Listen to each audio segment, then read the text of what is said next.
Assembly సమావేశాల్లో విద్యా వ్యవస్థపై మంత్రి నారా లోకేష్ గత వైఎస్ఆర్సీపీ ప్రభుత్వ హయాంలో జరిగిన అవినీతిపై ప్రశ్నించారు.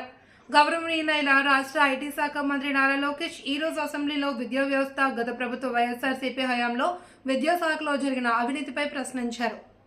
ఎంత దారుణమైన పరిస్థితుల్లో మాకు విద్యాశాఖ వచ్చిందంటే కనీసం ఎంత మంది పిల్లలు ఏ స్కూల్లో చదువుతున్నారో మా దగ్గర డేటా లేదు అధ్యక్ష. మరి ఎందుకంటే డేటా లేదు? ఏ టీచర్ ఏ స్కూల్లో పాఠాలు చెప్తున్నారో డేటా లేదు. ఎందుకు లేదండి? ఆయన సమాధానం చెప్పాలి కదా.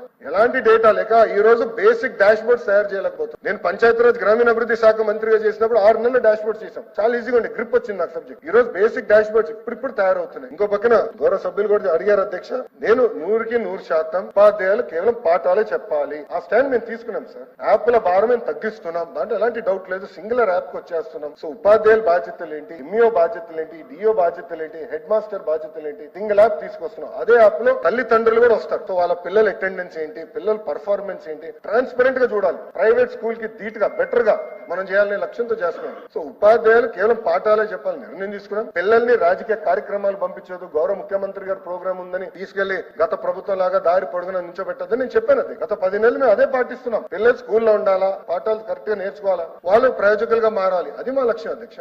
ఆయన ఇప్పుడు కరికులం గురించి మాట్లాడుతున్నారు. కరికులం గురించి ఎక్కడుంది అధ్యక్ష ఈ ప్రశ్నలో? Number 1. Number 2, saffronisation of curriculum అని ఎట్లా అంటాడు అధ్యక్ష గౌరవ సభ్యులు? ఆధారాలు ఎక్కడున్నాయి అధ్యక్ష? And 2, is not in signatory of this అని అంటారు. నేను కోరేది ఏంటంటే సబ్జెక్ట్ వరకు కన్ఫైన్ అవుతే నో ప్రాబ్లం. లేని పోని ఆరోపణలు చేస్తే have a problem. Sir saffronisation అనే పదమైన వాడారు. ఎక్కడ చేసామో నిరూపించమని చెప్పండి, నేను కూర్చుంటాను. Have no problem sir. అరే మీరు డిస్కషన్ పెడితే పారిపోయారు భయ్యా.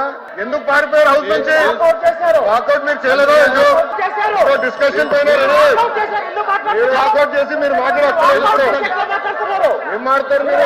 అధ్యక్ష, నేను సూటిగా ప్రశ్నిస్తున్నా. గౌరవ సభ్యులు విద్యా వ్యవస్థని కరికులం లో సాఫ్రనైజేషన్ అన్న పదం వాడారు. He has to withdraw that statement. I'm protesting on this. అధ్యక్ష, మీరు ప్రింట్ చేసిన డిక్షనరీ దేవుడు, God, the one great spirit that Christians, juice and Muslims believe made the world. మీరు ఇచ్చిన డిక్షనరీలో దేవుడు అర్థం మీరు ఏం పెట్టారు నేను చెప్తున్నా. ఏంటండి ఆయన చెప్పిందాక నేను సమాధానం చెప్తున్నా.